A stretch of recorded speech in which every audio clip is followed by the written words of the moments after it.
Mheshimiwa Taufik Salum Tuki, mwakilishi wa kutoliwa na Mheshimiwa Rais wa Zanzibar na mwenyekiti wa Baraza la Mapinduzi, leo hii ametimiza ahadi yake ya pili baada ya mwanzo aliyoitoa katika skuli hii ya Kalificheni kwa uongozi wa skuli hii na wanafunzi, kwa kutimiza ahadi yake kwa kuleta vifaa vinavyohitajika skulini hapa. Niaba ya Mheshimiwa Salim Taufik Tuki, Sheikh Jamal Murtaza Tuki amwakilisha vifaa hivi kwa uongozi wa skuli ya Kalificheni chini ya mwalimu mkuu na uongozi wa shehia ya Mkunazini na kuwakabidhi vile vifaa vyote. Leo tumefika skuli ya Kalificheni, skuli ya msingi ambayo tumekuja kutekeleza moja miongoni mwa ahadi ambazo alizitoa Mheshimiwa Taufik Salim Tuki.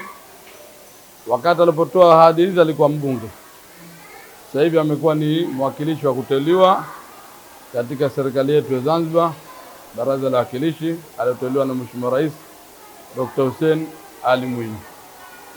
Na katika ahadi zake kwamba aliahidi kwamba kuna vifaa vya skuli kwa ajili ya ofisi ataleta. Mwalimu mkuu wa skuli ya Kalificheni naye ametoa shukrani kwa Mheshimiwa Salim Taufik Tuki. Mshukuru Mheshimiwa Taufik kwa kumjalia imani akaikumbuka ahadi yake na akaitekeleza. Mungu amjalie, amzidishie uwezo ili aweze kutusaidia katika skuli yetu. Pia msimamizi wa hivi vifaa naye pia ametoa shukrani na ahadi kwa Mheshimiwa Salim Taufik Tuki kwa kutunza vifaa hivi. Naahidi vifaa hivi tutavitunza kwa nguvu zetu zote na tutavitumia kama tulivyokusudia. Pia kwa niaba ya shehia ya Mkunazini, naibu sheha wa Mkunazini naye ametoa shukrani dhati kwa Mheshimiwa Salim Taufik Tuki.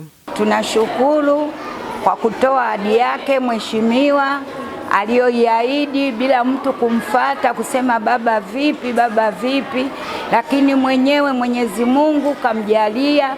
Hizi ni ahadi ambazo Mheshimiwa Salim Taufik Tuki alitoa katika hii awamu ya pili kwa lengo la kuimarisha skuli hii na kuifanya skuli hii iwe skuli bora kabisa katika maeneo ya mjini